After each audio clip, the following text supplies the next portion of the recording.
Alright, so we're on to the toy group, and the toy group is exactly what it sounds. These are typically your very small dogs, the little ones. Honestly, the reason that I am not a fan of toy dogs is because I feel like I would step on them if they were in my house. I am one of those very clumsy people that I would just not do well with a small animal running around snapping at my ankles. I am not that type of person. I am very much a big dog person. I love my big dogs. I have an appreciation for small dogs. I think they're very cute, and I think in the right circumstance, they're great. I just feel like me being me, I'm clumsy. I would end up stepping on them and hurting them, poor things. But they are named exactly for their size because they're so small. I call them fun-sized. They're most often used as house pets or companions. They don't really have a job to do or anything like that. Their job is to be your buddy. First example that we're going to talk about is the Chihuahua.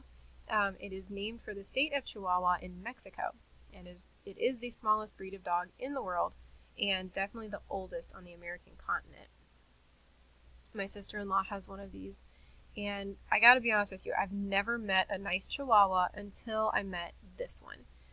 Her name is Lily, and she is just so sweet, and she actually really enjoys meeting strangers.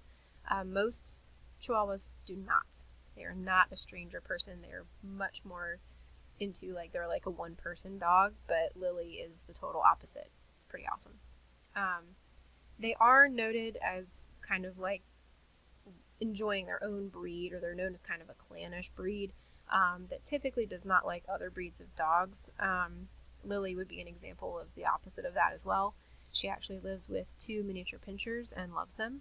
She also, strangely, really loves to play with our dogs, who are ginormous and probably about 10 times her size. These little dogs are very courageous. They don't realize how small they are. They think they are Great Dane sized.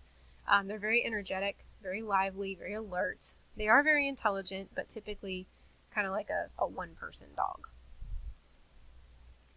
Next one we're going to talk about is the Pekingese. This is a Chinese breed. They're extremely affectionate with its owner, and they make very good watchdogs or lap dogs for apartment dwellers. And the reason that a lot of times toy dogs are used for watchdogs is because they tend to be more vocal than big dogs.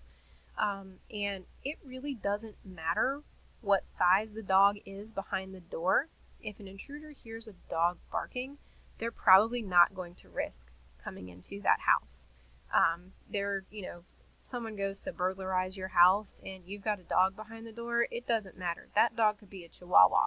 As long as they are loud and obnoxious, that intruder is not going to come in because they don't want to risk whatever's behind that door. They actually say that having a dog is probably one of the best ways to protect your house.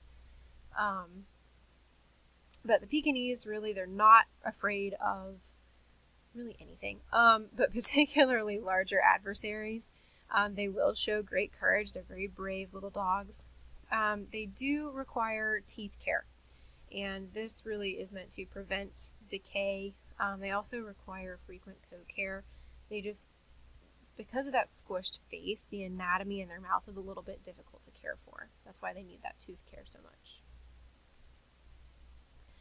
The Shih Tzu, this is also a Chinese breed, typically with very long flowing hair coat, and if you're not going to cut it all off, it really requires a lot of care to prevent it from matting and knotting. Combing it out at least once a day, sometimes several times a day. It can actually be quite intensive. Their eyes and their nose are rimmed with black, and their coat color really can be any color. A lot of people will say that they look like a miniature lion, and they have a very aristocratic and arrogant appearance, but they're really cute, kind of fun dogs. The Italian Greyhound, this is pretty much exactly what it sounds like. It is a shrunken down greyhound. They have that very sleek appearance that the big greyhounds have, but they're just smaller stature. The Manchester Terrier, these guys to me kind of look like miniature Doberman pinschers. They actually have a breed that is the miniature pinscher, which really is just a shrunken down Doberman, but the Manchester Terrier to me looks a lot like a min pin as well.